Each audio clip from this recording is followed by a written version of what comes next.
Kia ora, I'm Buck Shelford, Ambassador for the New Zealand Rugby Foundation.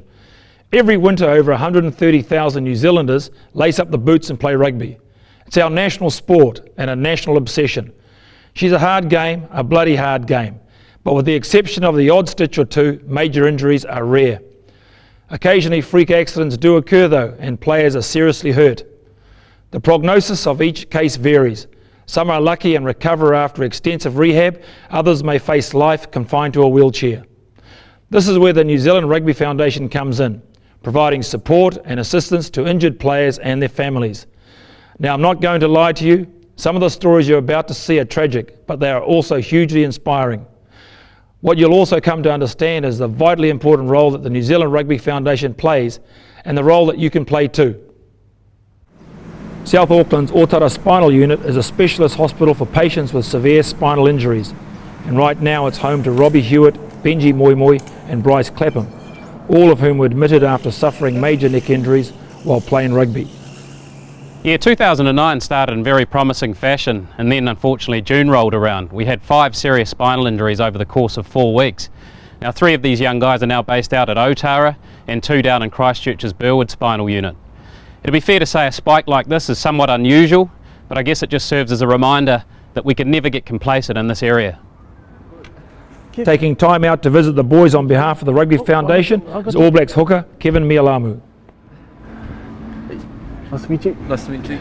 Most people associate neck and spinal injuries with front rowers and guys in the scrum, but it's been 7 years since the last injury that's come from a scrum, so we've put in some really good safety measures, and it hasn't really been a problem. A lot of the injuries that come from open play, from tackles or even things in the ruck. So it's amazing it's changed around like that. Yeah, one can't hide from the fact that these injuries are tragic for both the player and their families. In a way, the New Zealand Rugby Foundation takes the injuries personally, and I guess this explains the commitment we have to improving their quality of life. There are many ways we can help. We offer mentoring, emotional, financial support for these guys. We fund items such as wheelchairs for wheelchair rugby, housing and vehicle modifications, training courses, laptop computers and medical procedures through the private system. That's just to name a few.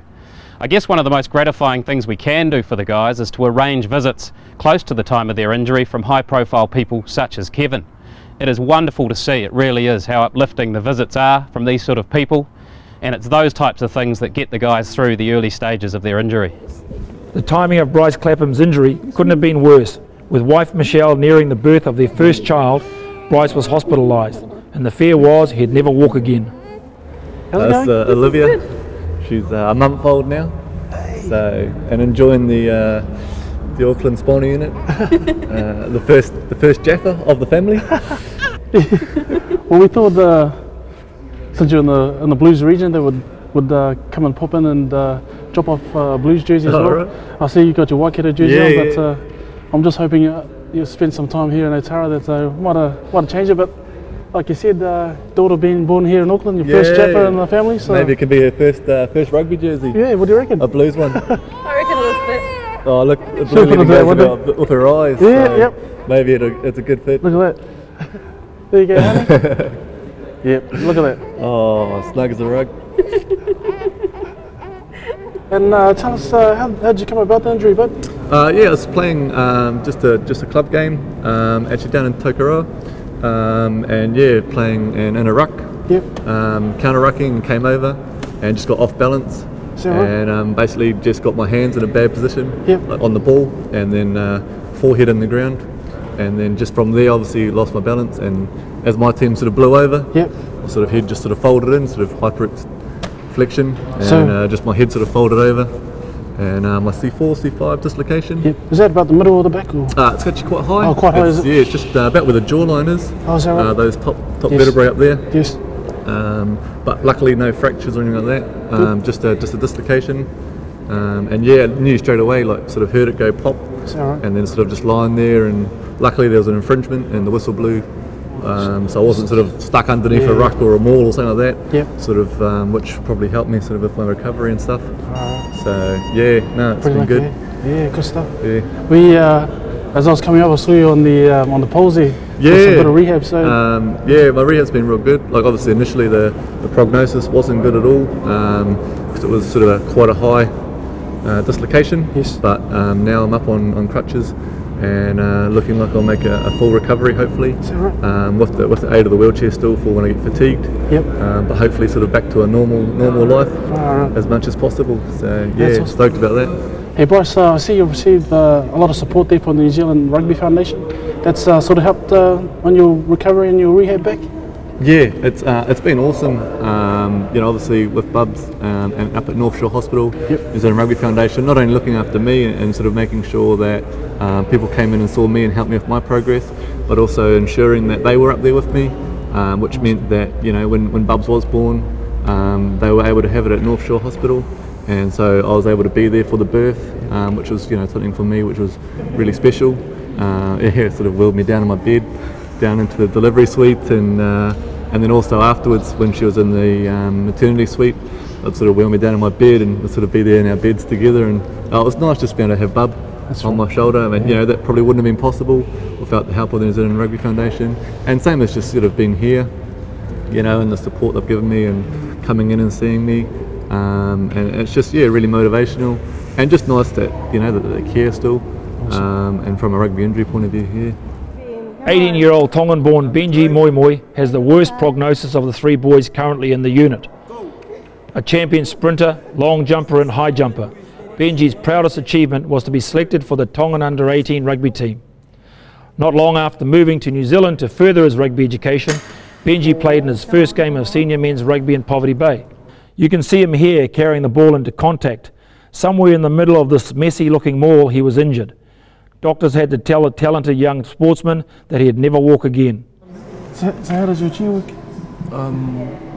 It's good, but did not put in driving. So they might be take away my full license. Have to do your license in here? Might be I am still having a learner You now. license? Yeah. You got a horn there too? Yeah, it's like when I need someone. Yeah. I thought it was when there's too much traffic on the road. Yeah. Yeah, we're currently working closely with Benji and his medical staff out at the Otara Spinal Unit. We've assisted in flying his parents out from Tonga to be at his bedside, and we're providing them with a weekly living allowance whilst they're in New Zealand also. We're supporting Benji with an application for permanent residency in New Zealand.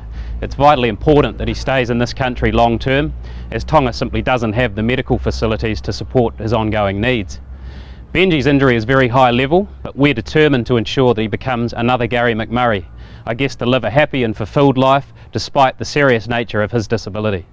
Played over 300 games for New Zealand with the Wheel Blacks, been to 4 Paralympic Games, 4 World Championships, 1 gold in Athens in 2004, a couple of bronze medals in Atlanta and Sydney, and travelled all over the world and been, you know, I mean those are my sporting highlights, but I've been pretty successful in the business world and through university, all since having my accident. So, you know, don't even let the wheelchair hold you back. You know, you can still go out there and do it, be successful. Yeah, I have a bit of experience with the Wheel Blacks. Usually we're here, but we're usually on the court battling it out in the wheelchairs. Yeah, some good fun times, knocking you around, and you and Ali and the boys and the rest of the Auckland boys. I've seen Ali out of his chair a couple of times, so that's pretty good. Yeah, we got Joe a few times. He scored a few on us as well. So yeah, he's fast on the field, but I don't know about the wheelchair. Oh, you know,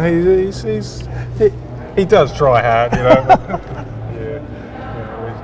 We don't want to remove all his confidence. Yeah, that's right. How important is it to have the support and have the Rugby Foundation around?